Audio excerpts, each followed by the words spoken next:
We're back. Oh, hey, we are back. Sorry.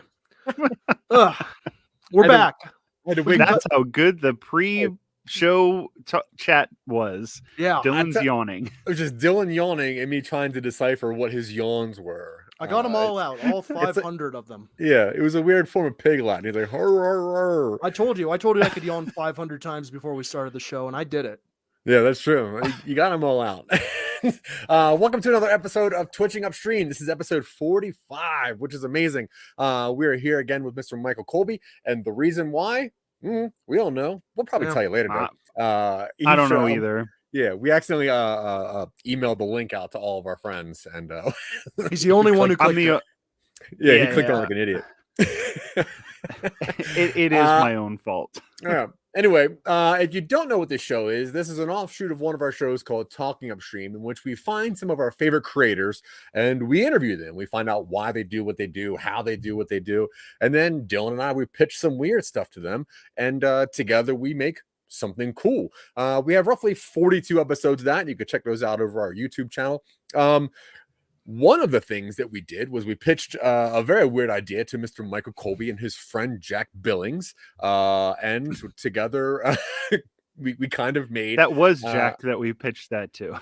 Yes. Oh, 100%. Yeah. And together we made this thing, and we're going to work on it later. Before then, I always have some kind of weird nerd stuff that I want to chat about, so I can feel worse about myself and my friends, because nobody ever wants to talk about what I want to talk about. But here we go, guys. I don't know if you know this, but there was a pretty important game that came on the other day, right? There's a game that won with a touchdown and a kick. But more importantly, it is the commercial highlight of the year. Did either one of you guys happen to watch the commercials or whatever happens in between the commercials on this Sunday? Because I didn't. I just watched a couple of the commercials. No? Nobody's Super Cup fans? All right. Well, there was a couple of cool commercials that I thought were pretty interesting. One of which I thought was cool was they did. No, I've been saying at work. I've been saying at work that it was the purple guys versus the orange guys. Yeah, I couldn't tell you who was in it. I'm just glad both teams had fun. Yeah, they probably did. Some butt slapping, a little bit of coin flipping. Behind again? I think so. I don't know how to answer that. Yes. Either way, purple guys versus the orange guys. But a couple of the cool commercials that I saw, one was they had Jim Carrey doing his a cable guy thing where it was him talking about internet cable. It was kind of cool, but it seemed forced. It was a bit weird. There was also the one commercial that had Arnold Schwarzenegger dressed up as Zeus, which I thought was pretty cool. There's Zendaya sells the seashells by the seashore, which was a fine commercial for maybe a credit card. I have no idea. But there was some pretty interesting like MCU commercials. Like there was a new Doctor Strange trailer that just came out, which kind of highlighted a bunch of new things. And did you guys happen to catch this trailer for Doctor Strange? Yes. Now, Michael Coleman, answer me in 4 minutes. Now, in the commercial, you see a couple things. One of the highlights to me was when it had a bunch of old. I want to, Zach, hold on. I want to figure this out. Michael, tell me when you hear this.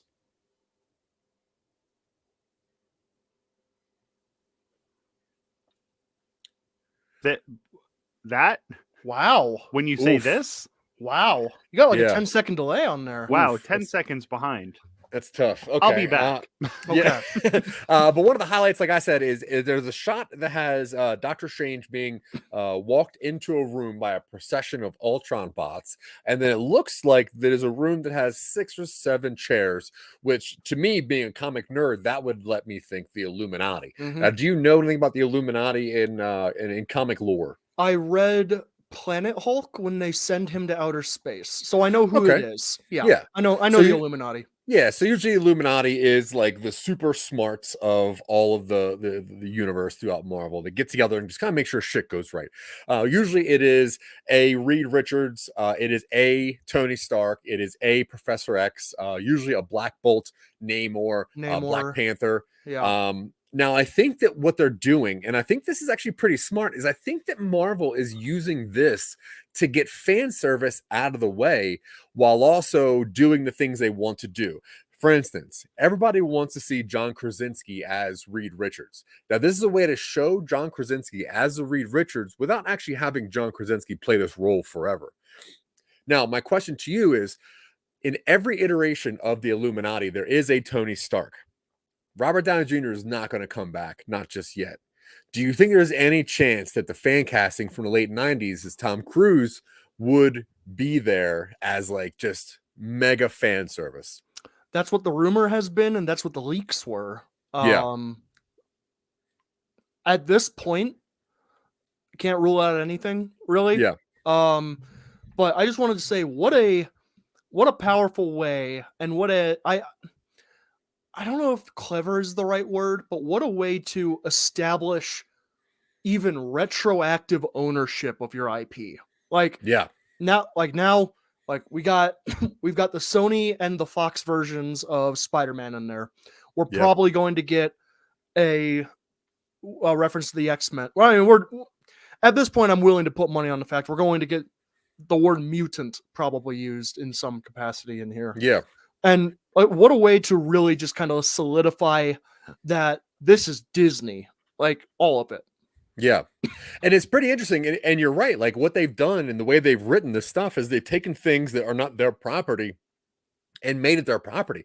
Technically, the first MCU film now is Sam Raimi's Spider-Man, which is kind of insane if you think about it. Is it not X-Men 1? Well, so far. Oh, I guess chronologically MCU. Yes. Okay. No, I get it. Yeah, you're right. But until I think when this movie comes out, because it's very clear that it is a Patrick Stewart is in there, which means that one of the 2-ish because there's like 2 or 3 Patrick Stewart Professor X's. Now Logan one doesn't really count. That's a different one than the one that's in the movies. But either way, like you have a Patrick Stewart, you have a Reed Richards, you have a Tony Stark, and you get all the fan service out of the way, and then you recreate any characters you want by using the multiverse. I think it's pretty cool. Here's what I think. You know what would be funny if they have Patrick Stewart playing Stan Lee. That'd be amazing. That would be horrific and ghoulish. Ghoulish. Speaking of ghoulish, I was gonna hop over to Star Wars, and I was gonna ask you guys if you happened to see the Book of Boba Fett. Did you watch this at all? I haven't finished it yet. I didn't start it yet. I'm sure that this is not spoilers, but Luke Skywalker is a character in the Book of Boba Fett. And doing some research, it turns out it's a pretty interesting thing what they did with Luke. They have a body double that kind of mimics his movement. They have a computer as a puppet using his face, and they even got the guy who did it on YouTube from The Mandalorian season 2. And I found this out, but they actually took all of the words that Luke Skywalker says in the 70s and the 80s, put it into a computer, and then actually have the computer spit out the words. So Mark Hamill isn't actually talking. It is a computer. So for all intents and purposes, this is a computer puppet. It is a computerized face, computerized voice, which means they can do anything they want with any character. And it was pretty interesting to me when you watched Rogue One and you see Tarkin and you're like, oof, that's kind of weird that they did that. It's a dead character, but you kind of need that character. But then when you watch Solo and it's like, oh, well, they actually recast Han Solo. I don't think people like that as much, even though if they would have deep faked it, it would have been weird. But now the deep fake is pretty close to, accurate. Do you think that this is a way that they're going to keep doing certain things without paying actors? If you have dead people and you have their likeness. There was a lawsuit about this Yeah. with Back to the Future 2 with Crispin Glover, because they didn't want to bring Crispin Glover back because he asked for too much money. So they put a guy in facial prosthetics to make him look like Crispin Glover, and they did a terrible job at that. They did a bad job. And they established in a lawsuit precedent that no, you can't do that. So I think moving forward, what Disney's going to do is that they're going to have their actors sign over their likeness for X amount of years after they're done working, just in case. Yeah, because like you digital said, necromancy's here, Michael. Get on board. Yeah, because if you think about it, like what you said, Bruce Willis, he has, got the rights to his likeness out there, so people can legitimately deep fake him in their commercials, and you can have Bruce Willis in your commercials just by paying for the franchise rights of his face and voice. And I think that it's a very strange territory to go into when you can give a company the rights to your likeness without you even needing to be there, because if there isn't an estate that takes over your all of your assets after you pass, like they could technically just keep remaking you doing things forever. And I just think that's crazy. Hell yeah. I say, mirror, baby. Yeah. I say if you can just buy Bruce Willis's likeness, remake the PlayStation 1 game 1 starring Bruce Willis. And that's what they should do with it. With the current Bruce Willis now. God damn, Michael. Yeah, speaking of Star Wars, now Michael Colby's here. I wanted to run this past you. Are you a Star Wars fan, Michael Colby? I'm a normal fan. I love the Star Wars movies. Like, I've gone to see most of them. Day one, I went and saw all the theater releases of the special editions and stuff. Yeah. But I'm also not like watching them all the time. I'm not on any message boards. I'm like a normal fan of how a normal person would be a fan of a normal thing. Right. I am not a normal fan. I'm a mega fan of Star Wars, but not in a bad way where like I hate most of it and I hate people that like it. I don't really care about that. I like the universe. Nobody hates Star Wars more than Star Wars fans. That's true. And you really can't be a good Star Wars fan unless you hate most of it. Yeah. But when doing some research for upcoming Star Wars projects, one kind of stood out as pretty funny to me. And I wanted to see and get your opinion on this. Have you heard of a project called Rebel Moon, Michael Colby? No. So Rebel Moon, apparently when Batman was doing his thing and he was going big and Zack Snyder was like the king of the world, he actually pitched a project to Lucasfilm and it was called Rebel Moon. And it was pretty much the whole thing was set in the Star Wars universe, and it was like this gritty, space opera. Apparently, Lucasfilm did not like this pitch idea, nor wanted to work with him. And he went to Netflix, pitched the exact same idea, just changed the names of the people. So there's no longer Skywalkers, etc. But now this thing is still called Rebel Moon, and it's coming out. And it's pretty much a Star Wars ripoff. How do you feel about Zack Snyder ripping off the Star Wars universe? I think it might be okay. And would you like to have seen a Zack Snyder Star Wars? Yeah, I like the grittier side of Star Wars. I like to see those like planets that are ravaged by, what the Empire is doing, and seeing like the regular people in Star Wars rather than like the Jedi and the Empire, like the high ups. I want to see the stories about the regular people in that universe, sort of under a totalitarian government. And that seems like right up Zack Snyder's alley. He would do something like that. So I'm into it. I like to see that. I'm a fan of like auteurs doing like big projects like a Batman, even if a lot of people don't like it. I like to see people's take on it. I'm excited to see Matt Reeves' version of the Batman. But speaking of like auteurs and doing other people's IP, Dylan, what do you think about people like a Sam Raimi that has a vision that gets put into an MCU movie where Sam Raimi, he's a horror guy. He invented really cool different systems of filming. Now he has to do Doctor Strange 2. And he's someone that is a fan of storytelling and the devices that are within a director's wallet.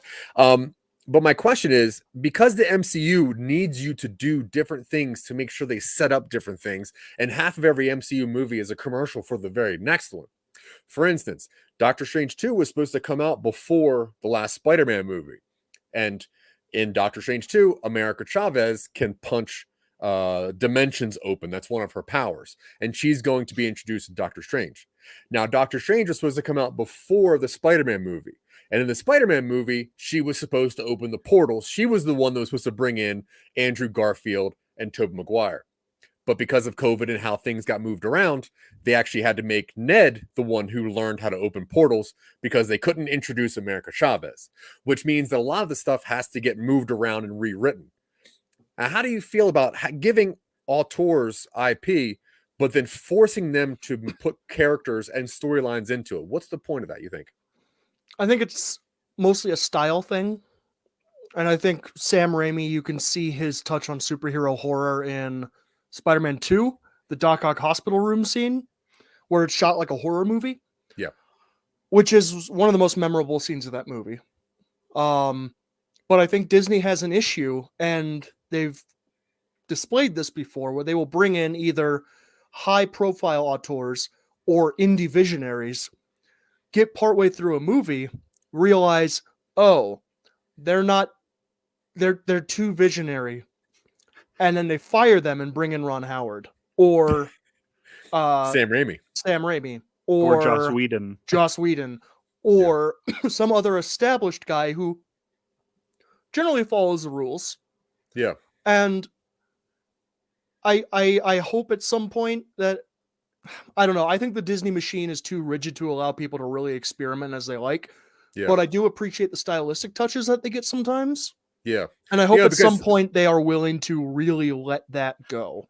Because Scott Derrickson, the one who directed the first Doctor Strange, was initially signed on to the second one, and it turns out that he was fired because he wasn't able to write the story he wanted to write, because he wanted to write about hell, and because Disney has to have a huge China market. China can't really talk about hell because that's not part of their religious system. So Scott Derrickson's like, well, you're not going to give me a good story, so he wrote half of it. Then they gave it to Sam Raimi, who wrote half of it. And the weird thing is that Sam Raimi, when he was doing the Spider-Man trilogy, was forced to put Venom in the third movie because Avi Arad was a huge Venom fan, was like, let me do this.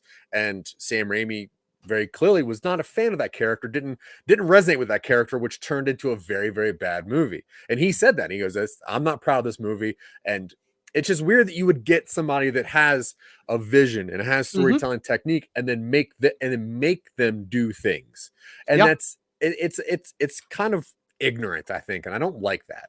And it's almost like they're using Sam Raimi's name to sell more tickets, which doesn't really make sense. Yeah. Free Sam Raimi. Let him make Darkman 2. Yeah, I agree. All right. Well, the last bit of nerd news I want to talk to you guys about, I was going to go into like Oscar nominations or Razzie stuff or whatever. There is a new category in the Razzies about worst Bruce Willis movie, which I think is kind of a layup, but whatever. But the Razzies are all about getting easy press anymore. Like, it's picking on popular stuff. Yeah, that's true. I don't like that. Yeah, it's not nearly as fun as it used to be. But there is, recent news, there is a chance that Futurama is going to get picked up and then rerun. Now, one of the biggest names, Mr. DiMaggio, who voices Bender, has not said that he's going to come back. Every other actor said they're going to come back and do another season, except for, is it Joe DiMaggio? John DiMaggio. Yeah. And I was like, that doesn't sound right. Where have you gone? Yeah, anyway. Joe DiMaggio was a basketball player. Right. And he had, he messed up. He won a Super Bowl. Yeah. He hooked up with somebody named Norma, apparently. So do you think that Futurama, with the fan base that it has, would recast Bender? Or if he doesn't sign on, would they just not do this project without him? I hope they don't do it without him. Yeah, I hope they can't do it without Bender, for the love of Christmas. Yeah, because apparently people reach out to Mark Hamill and ask Mark Hamill, "Hey, if John DiMaggio says no, will you do it?" And Mark Hamill very clearly says, "No, I'm not doing it." Asking Mark Hamill to scab on Futurama. Although I think that's one of the few ways that I would watch. I'm like, wait, Mark Hamill's Bender? All right, I'll check that out. But still, yeah, I hope John DiMaggio comes back, because Bender is one of the best characters / voices that I think any of. He's effectively the mascot of the show. Like, yeah. I mean, yeah, that show has. I mean, that show has a lot of mascots because it's fantastic. But yeah, he definitely is the Bart Simpson of that show, which is Yeah. great. All right, well, I'm gonna let Dylan introduce the next part, talk about what we did before, what we're doing in the future, and why Michael Colby's here. yeah. So previously, we were existing. I lived in California for a while in Ohio. Zach's from Delaware. We met each other. In the future, everybody will die and the universe will collapse into a single cold, infinitesimally small point. Yeah, at which point it will. I'm sorry, slow down a little bit. Can we just crunch this past and future into like just a couple months? Well, I was just about to talk about the big crunch. Actually, it's when everything in existence. I want to hear about when everybody dies. No, I don't need to hear. Listen, I talk to Dylan a lot, and he's always talking about the eventual collapse of society and the collapse of the universe. Oh, this is way past society collapsing. But yeah, okay. So listen, we live in a society. You know that. The Joker said that. Can we hear something about the collapse of society? That's like my bedtime story. Sure. Oh, okay. So it started when Zach and I started making some podcasts, and one of those podcasts was for a network run by a group of robots. I'm not going to say their name, but they are not related to international business machines. And we started the show, Talking Upstream. And on one of those episodes of Talking Upstream, episode 31, we had Michael Colby and Jack Billings, who also contribute to the death of pop culture, just like the rest of us. You know, ironically, if you go to talkingupstream.com, I have no idea what you'll see. It's not in service anymore. It's already going? Oh, yeah. But yeah, we had them on for episode 31. It was a great time. And we ran the idea past them of a magician disappears someone, dies on stage, doesn't bring them back. What happens next? Came up with this idea called Disappearing Act, potentially, where the magician was part of a gang of vigilante crime-fighting magicians who this guy sent people to hell. So we came up with this idea. And I think I told the story well enough that Michael fell asleep. Is that enough about the collapse of society, Michael? Well, no, I wanted to hear some violence and stuff. I'm awake now. Like, oh, okay. You've bored me awake with our actual thing. I was expecting a story about, some sort of like dictator getting elected and then everybody revolting and then, everybody. And then we live in a dystopian society. He was about to get to that. A few years before 2016, there was a gorilla in Cincinnati Zoo that got shot because a kid fell into its pen.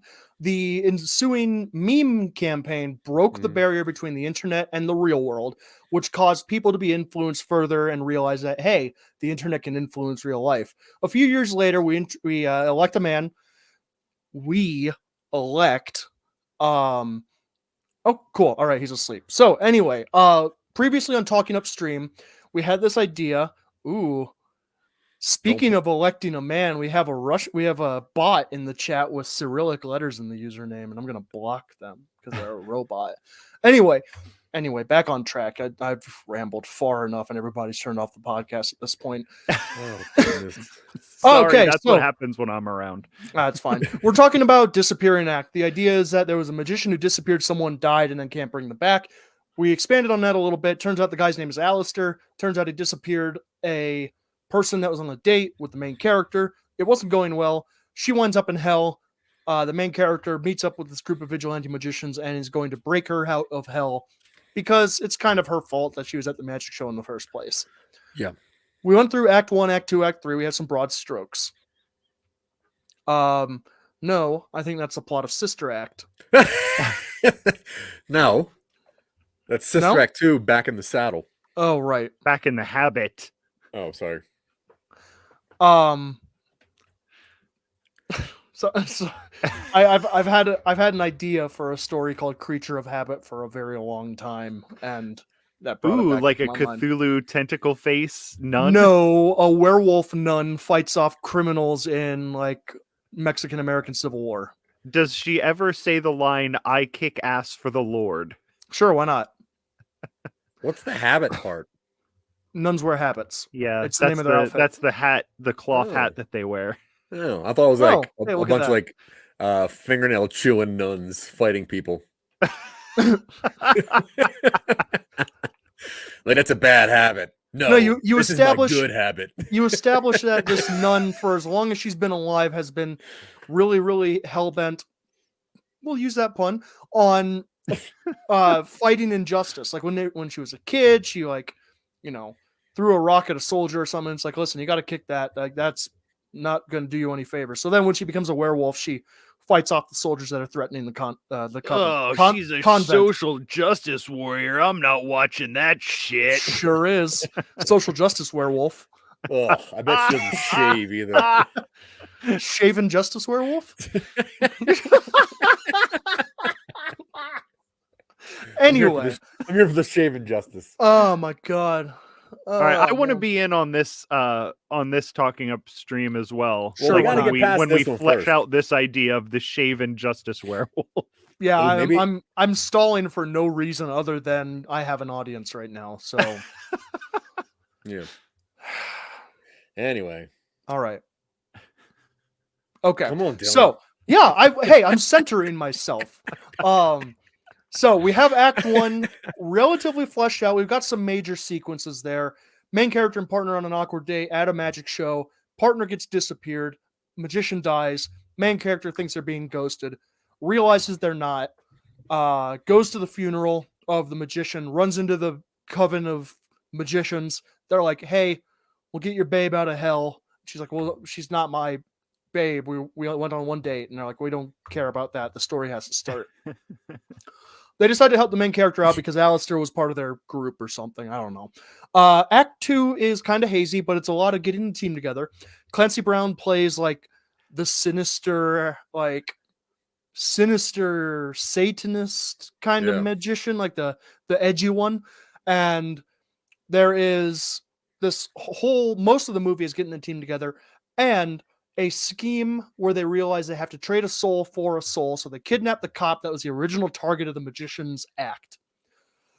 He's a bad cop. He's a bad cop. Real pig cop. Badder than the rest. Real pig face cop. They debate unacceptable soul trades. Go ahead, Zach, do it. I was just gonna say he probably just puts boogies on people's shirts. Oh, sure. And targets people of color. Anyway, it's very unsavory. I mean, that's normal cop behavior. We don't even have to mention that part. Yes. Well, I was trying to remember what else he did in JoJo, but that's fine. And the idea was that they don't get into hell until the end of the second act. Yeah. And when they get into hell, there's a little bit of a rescue operation. They run right past the waiting room. Yeah. They're like, well, she's probably already in the 7th layer or something like that. Clancy Brown betrays the party by taking the cop's soul and is going to trade it for someone, or Alistair takes the cop's soul and is going to trade it for his own. Yeah. Or someone grabs. Yeah, I think Alistair was going to take the soul and trade it for his own. Yeah, try to get back to Earth. And then there was, we were going to try to have like a weird fake scramble on how to get another soul when Clancy Brown reveals that you actually don't need a soul. And that's when we just grab the person out of the waiting room and just run out. Yes, they realize that the partner is still waiting in line because hell is a massive bureaucracy. Mm-hmm. And the check-in kind of like luggage check takes forever. So they just find the partner and get out. They get out of hell. Everybody kind of parts ways. The main character's like, yeah, I'm sorry about that, but like, talk about a thrilling first date, right? Any chance you want to like try to start over? And the partner says, hey, like, nah, there's no way in hell. Smash cut to credits. Hell yeah. Smash cut to some song by The Darkness, because this is gonna be hell yes. Yeah. Yes, I love it. And then the movie ends. Bork. I mean, the only one is no. The Darkness is like love is only a feeling. What's their big one? I believe in a thing called love. That's like it. the very high, like the glam rock. Oh, I was thinking of Disturbed. No, they tried to do hair metal in the early 2000s. This is so they were too much early. better. Like the partner says no way in hell, and then I believe in a thing called love starts playing, and that is fucking. Yeah, I love that. Yeah, there we go. So let's try to get this whole thing done with this episode. We'll move on to like a new project next week. Right, we can pretty much get that done, right? Sure. It depends on how in depth we want to go. We went really in depth on DEADBEAT because that's a really fun one. Yeah. If we want to just do like a real baseline kind of like, just I think that one of the things we should really work on is the characters. I think once we get together a solid list of these characters, like who the team is, I think that's going to kind of help out how episode or the second act goes. Because if we're looking for, like, if we're kind of getting the team together, who these people are, I think might help out a little bit. Sure. Especially if that's all of them. So what we say that when they're at the fake funeral for the friend, right? That's when we have, or is it Alistair's funeral? Alistair's funeral, yes. Yeah. And in the back, what do we have? Like 4 or 5 people? 3 or 4 people? Let's go 4 tops. Let's go 4 because that way Alistair was their 5th man. All right, cool. And they need a new 5th man. That makes sense. And Clancy Brown is one of them, so we need. Well, Clancy Brown's not there though. So then it should go get him. Yeah, okay. Cool. So it'll be 3 at the funeral. We go get Clancy Brown. Because Clancy Brown and Alistair had a falling out. Yeah. Now, I like there being a set of twins, but my question is one of the twins Alistair and they still have the other twin? Because that could probably get into some weird shenanigans with that. Or do we have just 2 of the 3, just a set of twins that maybe don't talk? You could do where Alistair's twin double crosses to try to get Alistair out of hell. Yeah. I like that. I also maybe like there being like almost triplets and maybe Clancy Brown is like fraternal twins like, and then an extra. Yeah. Oh, okay. I thought you meant a pair of twins actually, and then a set of triplets. And I'm like, so all of the magicians are played by the same 2 people? No, dude. This is great because that would give an easy out for Clancy Brown because he always felt like the outside person to this set of twins that he's because that happens in real life. And like Alistair and the other twin were doing like the prestige move and Clancy Brown was really trying to work on real magic. I think that's fine. Sure. I like that. I like that a lot. Okay, and then the other one is all right, so if we're building a team and it's going to be a heist, we would need each of these people to have like a special skill. Yeah, so, that's what I'm thinking because Alistair's is teleporting people to hell. Yeah, so one of them has to be like a sleight of hand person that can like be really good at pickpockets and steal / maybe a mentalist. I have no idea because I always like scenes of people that think they're mentalists like trying to pick apart something. You know, kind of like in the scene of JoJo where he's like, "You're looking for your thing. What's in the back pocket because you had this on your front." You know, and so if there's like a mentalist, I think that's always funny too. Okay, is the mentalist one of the? So I figured Alistair's twin brother could be named Anton. So that way you have Alistair and Anton, the 2 occultists. And then we can name Clancy Brown's character. Who was the fake mystic who got exposed? No, the other one. Uri Geller. His name can be Uri. Okay. Cool. Alistair, Anton, and Uri. I'm into that. Named after the 3 most prominent mystics of the age. We skipped Rasputin because nobody wants a kid named Grigory. That's true. Yeah, okay, but the other guy, his name is just Greg. Greg, the what's his specialty? So I think he can drink poison. He's like the glass eater. He can drink bleach. What if he's like just a David Blaine? It's like, so what's your skill? He's like, I can sit in a block of ice for like 7 days. And it's like, is that magic? It's like, can you do it? Okay, well then. Flatulent ventriloquism? When you fart someone's voice. Or he can throw his farts. Oh no, you can make your farts sound and smell like other people's farts. In the distance. Yeah. Shoots his fart across the room. So he's like half the one guy from Police Academy, half the spleen from Mystery Men. Wow, like, nice Mystery Men. Oh my God. I love it. He talks about Mystery Men all the time. I do. I do like that movie. It's I like good. your It's superpower way being better angry. than people give it credit for. It really is, and it holds really up. So it holds up so much better. Okay, I like that. All right, so we have the three guys that are at the funeral, and they're like, throwing farts is real. This isn't magic, and I can prove it. Yeah, we'll have to have you on the show sometime. Yeah, Nick, you're gonna have to do that when I'm not here because that sounds horrendous. He'll throw it over to you, and then it'll be like, "Oh, Michael farted."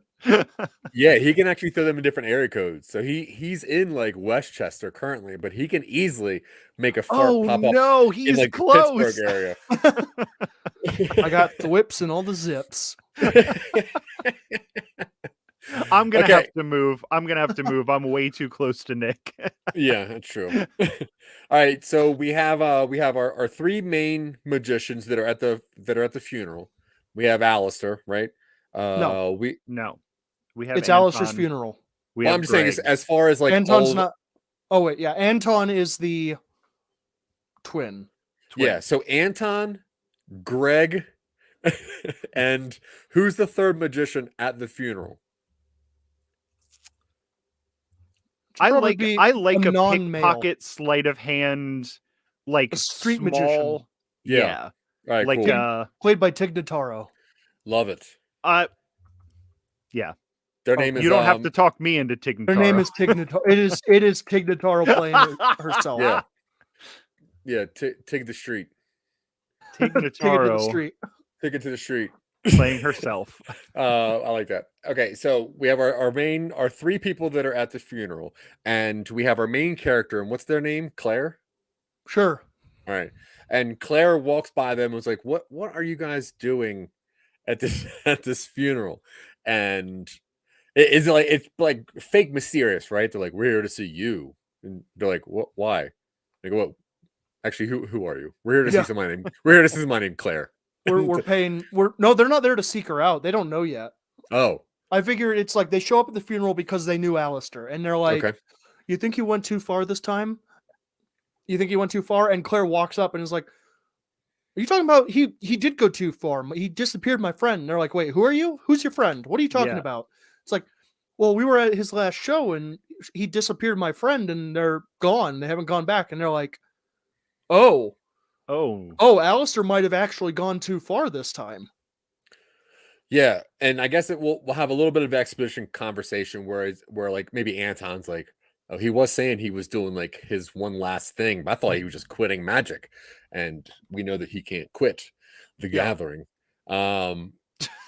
So, all right, and then I thought at one point we had kind of set up where it was going to be a bit of like mafia versus magicians, right? Was that a thing, or do we kind of push that away? I think we put that to the side for a different. That's a different project. Yeah. Okay, so in the first half an hour of this movie, we have the magic show, the funeral. Now we're having Claire meet the other magicians, right? We have the exposition that they know what Alistair can do, what he most likely has done, and that the only way to resolve this is to go get what's his name? Anton? Oh, no, Clancy Brown. Yuri. Yeah, Yuri. So, right? Is that's how the events go? Yes. So pretty much the building of the team isn't really a part of this because the team is already together. We're just going to go get Clancy Brown. And what's the issue once we get there? Which has to be, all right, where does he live? Where do they have to go? I think the issue is getting Yuri to agree to it. And I think Yuri's issue is like, you have to prove you're serious. If we're going into hell, you have to prove you're serious because I don't want to go back there. It's not great. Yeah. So to prove you're serious, you need to get the soul that Alistair was trying to get. And then the main thrust of the second act is them running the soul heist on the cop. Oh, okay, cool. So there's magicians versus cops, but in a better way than Now You See Me. Yes. I like that. And then we can also even have maybe the cops being protected by some of the mafia. So we could even have like a little bit of magician versus mafia thing trying to get this cop. I don't know why they're doing it. Just for you, Zach. Well, the more I think about it, the more I like be protecting a cop. Because he's a bad cop. He's a bad cop. He's in on the take, whatever that means in movies. I don't like the mafia being on the side of the cops. Okay, so if we put the mafia in, I think they should be the good guys. I think they should help kidnap the cop. All right, cool. So, all right, yeah, I'm down with that. Tig has like connections with the mafia, so she does a bunch of tricks for him all the time. Yeah, I did a show for Jimmy's birthday. Yeah. Wait, Jimmy the Foot? No, Jimmy the Kneecap. He's Jimmy the Ankle now. He grew up. Ooh. Now, what is Yuri's problem with Alistair? Why don't they like each other? Asshole younger brother who wouldn't listen. He's the outcast between the triplets because the twins maybe were always together. Maybe when they were learning, I do like that. Like the twins were always together, and he was the one out. I was like, well, I want to be part of Prestige. Like, he was look like the us. third wheel. Mm-hmm. I also like maybe if Alistair was training on like transporting things to hell, he was maybe practicing on Yuri. And Yuri's like, look, I don't like going to hell. I was there from the age of 12 to 15. You guys know that because you kept practicing on me while you were doing your Prestige business. Okay, so and then Yuri tells him that they need the soul to swap it. He's like, you have to prove you're serious. Okay. Yeah. You need to get the soul that he was looking for. And they like the main character finds out that she finds out that the cop who gave them the person who gave them the tickets was a cop, and sort of figures it out from there that, probably with Tig Notaro's help. Yeah. That was who he was actually going after, because when the cop, I'm assuming when the cop gives them the tickets, he's like acting nervous and like shady. Got a big fake mustache and a pork pie hat. Yeah, because we had the idea, and I really like the idea that when she goes to the police station to report them missing, the cop recognizes her and buries the story. So we need some way for Claire to not recognize the cop when she goes to the station. Unless all cops look alike, which kind of. That would be good, like in Super Troopers, where they all just have the mustache. Yeah. They're all just white guys with like the buzz cut and mustaches. Yeah. And maybe there's even like a weird scene where it's like, "Hey, you're the one from the magic show," and Claire's like, "How do you know that?" Or whatever. It doesn't matter. I don't. All right. He shouldn't say anything about it because he doesn't want to be known that he was the one who gave them the tickets. Yeah. Cool. So now they have this cop. They find this out through the help of Tig Notaro and her mentalism. And they kidnap the cop, right? Which is probably a pretty funny scene. And they put him in the back of their Datsun. And they bring them back to Yuri. Or can we just say that Tig Notaro, like gothic type, suits and stuff, and drives a hearse, and they put him in the back of the hearse? Yes, absolutely. She does funeral magic. Oh, yeah. Well, no, that's just her like style. No, I'm just kidding. All right, so they bring the cop back to Yuri, and how does Yuri handle having a kidnapped cop? You did it. I guess I'll take it seriously. Yeah. Oh yeah. No, he's into it. All right, cool. He's been waiting to get back, but he's not going to do it for just anybody. All right, but he's chomping at the bit to do some real magic again. All right, I like that. And now I guess now that Yuri's on board, Yuri knows how to get back to hell, which means we're probably going to need to gather a couple some equipment to get ready for this, right? We probably need some hell weapons. Because I like a montage building up, right? Yeah. So I say we have like a montage of gathering stuff and tightening our shoelaces and putting on like suntan lotion because hell's probably hot. I have no idea. And because I guess what I like to build up to is getting to hell, and then seeing our people there, and then they're like, "Wait, you brought the cop?" Yeah. Like, well, yeah, I thought we needed his soul to do this. And it's like, no, we don't.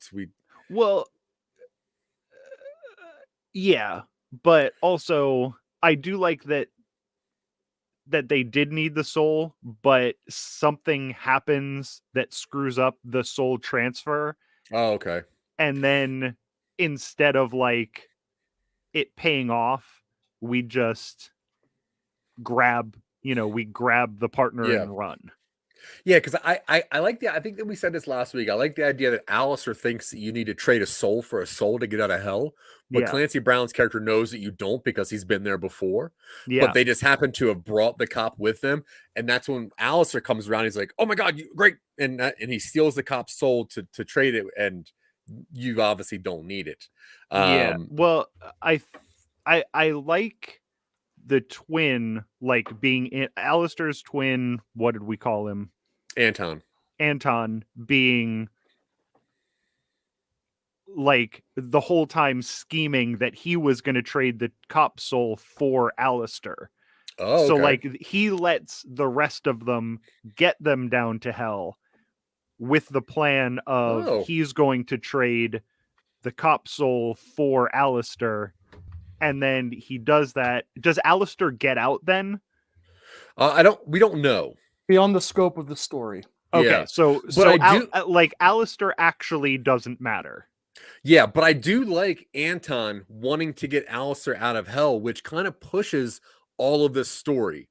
Because if he's almost like behind the scenes being like, I kind of have this idea on how to get Alistair out, but I'm going to need Yuri's help and we need something else. Yeah. And then maybe Anton pushes this whole thing. You know, he's like, hey, if we go and try to interact with Claire, maybe we can get Yuri on board.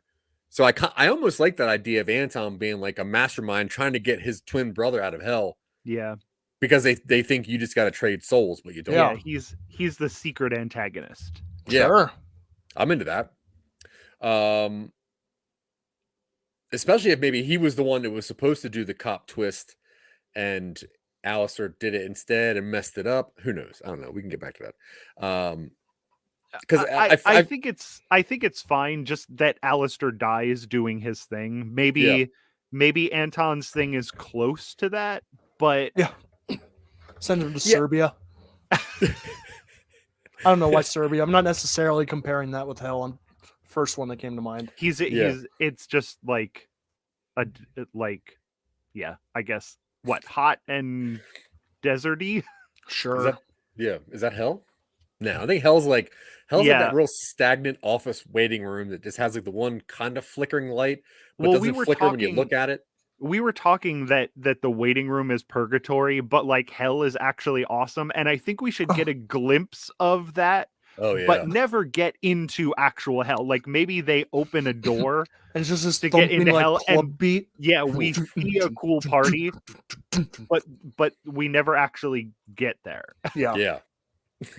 And that's what makes hell worse because you finally get down and you go, oh, hell's not that bad. It's like, yeah, but I mean, dude, the wait to get in there is 6,000 years. It's like, where's the bouncer? I'm like, I don't know. He's been on lunch for a couple of years. You can always go up to heaven. I hear there are tables all the time. Open. Yeah.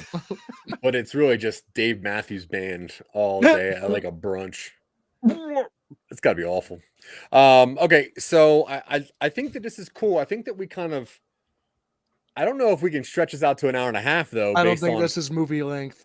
Yeah, based on what we got so far. But I do like how this is all flowing. I'm sure there's something that would fit if we took the time and really sat down to brainstorm this story. There is plenty of stuff we could add to it. Yeah, because it's all down to the scenes now. I mean, we have the basic arc. This is a very good overview of what's of the main beats. Yeah. But I think this could easily get turned into a 100-minute movie with a montage, some dialogue in the middle, slow it down a little bit in the middle, some exposition and some character building. Yeah. Because I mean, a bunch of magicians that know each other, know actual magic, know somebody who can teleport somebody to hell. There's interesting character stuff that can get done in here. Especially if you have Clancy Brown and Tig Notaro and a lot of good character actors. Yeah, lots of good character actors who can do these sorts of things. Yeah. And maybe who was Alistair? It was Third Rock. What was his name? Topher Grace? No, Third Rock from the Sun. Ashton Yeah, Kutcher? John Lithgow. Lithgow. Yeah, as- Lithgow twice. Yes, two Alistair John and Anton. Lithgows. One's very like One's Third very Rock from the sinister. Sun, over the top, Yeah. like comedy, and then the other one is like, what's that movie that he's in with Denzel Washington? Ricochet, like Ricochet, evil bad guy. over the top. Yeah. Oh, dude, I would love that. All right, and our main characters, we have Michelle Rodriguez and who was the other one? I never remember the second one. Oh, it's what Twilight. Oh yeah, Kristen Stewart. Kristen Stewart. Yep. Yeah, I love all this. All right, cool. So then it wraps up with them just grabbing Kristen Stewart, right? Or just grabbing her, Yeah, running out of the line and running away. Running out. We have a little bit of like, I guess I like it like a really just underwhelming, hectic scene. Like 3 people in the room, like, "Hey, what are you doing?" And they're like, "Hey, you get out of here. We're getting like, no cutting." We don't care. Cutting. Just don't step my feet, you know. And they run out, and then they're like, oh my god, we did it. And then they like put Kristen Stewart down, and she's, you know, they're like, what's going on, guys? Yeah. It's like, okay, listen, you got sent to hell, and we blah blah blah blah blah blah. And then they have that cute little moment where I guess like Anton and maybe Yuri are going to go back to hell to save Alistair. We don't know, or follow them around. And then we have like Tignataro walking away with our 2 leads. And then they're like, no, you can go too. And Tignataro walks away. And then Kristen Stewart. I like only Yuri and Tignataro. And who's the third one? And the third one? Yeah. Greg. Anton. Greg the illusionist. Yeah. Are the only ones. And like, so something Anton stayed behind. Yeah. And we don't know, you know, what happens to those 2. Like, maybe Anton stayed behind to see if he could get Alistair out, but we don't know if that happened or if Anton stays in hell. Yeah. And I do like that. I do like a weird scene where like, so it's like the 5 of them, right? It's like the 3 magicians and then the 2 lead women, and they're like, hey, we did it. And they're like, well, Anton's still back there. Like, yeah, can you help us get Anton? And they're like, well, no, like I don't even know you guys. And it's like, but we helped you. Yeah. And then Michelle Rodriguez I'm not qualified. Michelle Rodriguez looks at Kristen Stewart and is like, so what do you think? Second date? And they're like, hell no. Oh, that's the second date, is going back to hell to get Anton. And I like it. I like it. All right, cool. Yeah, well, I think that's good for what this is. Yeah. I think what we really need to do is sit down and kind of get a couple scenes good together just to kind of fluff up some of the spots. And just some punchy dialogue, really, just to make each of these characters feel like a real fleshed out person. Yeah, this definitely needs character actors who are willing to go all in on this sort of thing. Yeah, because this could be a very interesting thing with interesting characters if they're willing to do it. It could also be a pile of garbage if you get a couple of people who like phone it in. I think this is one of those types of projects that lives and dies on how into the thing that the people who are doing it are. Yeah. All right, I'll reach out to John Lithgow tonight and see what's going on with him. After watching this, honestly, I think that's all we need. I think if we can get John Lithgow on this, just everybody else is going to go like, well, I got to try to keep up with John Lithgow. I get to work with Lithgow and like a magician movie. These guys got Lithgow. Progresso soup commercials now. He's not above doing a magician movie. Yeah, I mean, he was soup as he wants. He was just Winston Churchill, and he did a phenomenal job with that. I mean, he's great in everything. I'm 100% behind that. And not to talk about Ricochet too much, but dude, we did training day on Real Boys, and I was complaining the whole time about Ethan Hawke not being able to keep up with Denzel. Yeah. I watched Ricochet not that long ago, and guess what? John Lithgow can keep up with Denzel, and it is amazing. Yeah, and you wouldn't think that John Lithgow could hold it with Denzel. No, you especially would. as a bad guy, but he definitely does. He's a great bad guy. Yeah. He doesn't play bad guy very often, but not lately, but he used to. There's a bunch of movies where he plays like Cliffhanger. He is in Cliffhanger. He's the bad guy in Cliffhanger. He's also the bad guy on the best season of Dexter. Oh, I won't. And he is amazing in that. That's cool. He's amazing, period. He's amazing. All right. So once we get Lithgow, then, I think the rest of the rest of it will fall into place. Lithgow's first, and everybody else will fall into place. And honestly, once we punch his script up, how could he say no? Like, why would he? Double rolls in, out of hell. Yeah. Double rolls. Magic. Gets to work with Clancy Brown. If he signs on. We'll say, look, if you sign on, we'll definitely get Clancy Brown. All right. Yeah. Well, that was what we're calling Disappearing Act. I think it's going to turn into Hell No or something else soon, but Hell No. Either way. Or No Way in Hell, or No Way I'm sure No Way in Hell is a movie already. I mean, they all are. Yeah, they all are. Everything's something already. But we do appreciate anyone paying attention to us. We have created a whole bunch of weird stuff with your help, with Michael Colby's help, with other people's help. You can see people. You ever seen the movie Pixels? Well, we talked to that guy who created the movie Pixels, and you can check out that cool interview on our YouTube channel. You ever seen The Faculty?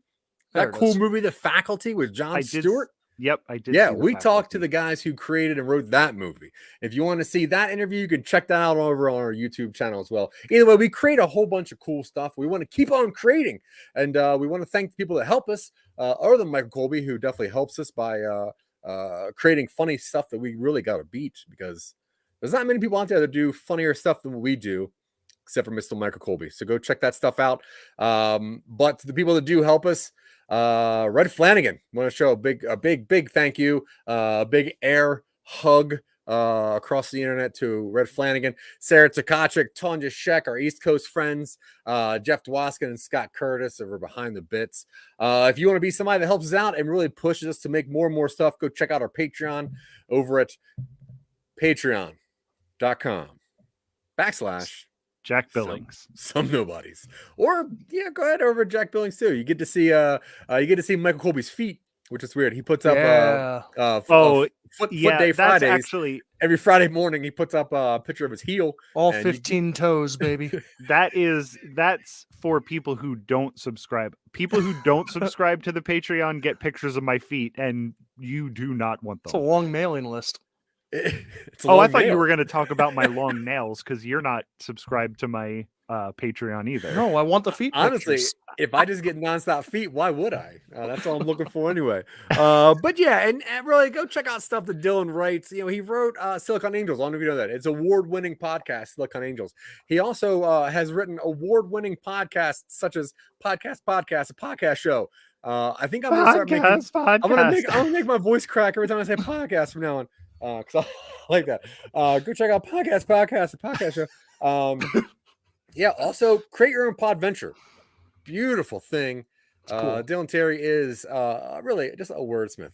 I tell you, if that guy can tickle something, it's a keyboard. That guy can tickle a keyboard and pump out some filthy words. Yeah, that's how I pay my rent, baby. I know. Just tickling smut. things and pumping out filthy words. But for your choice of words right there, it's pretty filthy. Yeah, I'm disgusted. Right. And from one of my favorite mouths himself, Michael Colby, please tell people where they can listen to you. Well, you can catch me over at Jack Billings Presents Haunted Apartment Complex. The new, one of the latest full episode has Mr. Zach Wiseman in there. As the ghost of Adam Lynch, the Reading, Ohio butt stabber, setting up a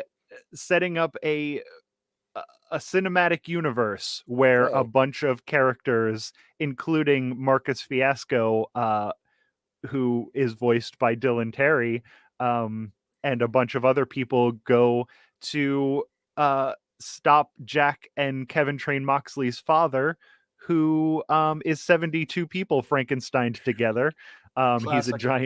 He's a giant unkillable monster, and they have to stop him. Of the 72 pieces, what is the smallest? The left testicle. Oh. He only has the 2 testicles. I thought you were going to say the heart. Oh no, he has like 17 hearts, and one of them cool. is from like an antelope. All right. So, yeah, very strange. Well, I happen to be pro-lope, so you got to be careful around here. Yeah. So, and then if you want episodes early but unedited, so you can hear our goof ups and chatter, you can subscribe to our Patreon, and then you'll know what's going to happen before it happens. And we also do extra stuff just for Patreon. Patreon.com// Some Nobodies. I also have Generation Clash, which is a music podcast. We just recorded the Voltaire episode last night. That comes out on Thursday. And then I Love This Terrible Game, which is a video game podcast where we talk about video games. Yep. I'm not allowed on that show. No, you're not. We're trying to get Dylan, but you only play like what? Ms. Pac-Man, which is fine, but I play Ms. Pac-Man. I play a lot of Animal Crossing. I play every Lego game known to man over and over and over again to 100%, and then I started over again. But that's pretty much it. And then also Jurassic Park on Super Nintendo. Wow. Okay, maybe we will have you on as like a study on what's wrong with some people. I'm supposed to answer that. Well, I'll tell you, it's Legos. Very easy. But yeah, go check out all those. Go check out any. Literally, open up something and either type in Jack Billings or type in Some Nobodies, and you'll find something that will interest the HELL out of you. Dylan, Terry, do you have anything you would like people to know before we head out of here? Nah. Cool. Yeah. All right. Well, until next time, folks, I have been Zach. He has been Dylan. And you've been great. Have a great day. Drink some water. Bye. Bye. Bye. What?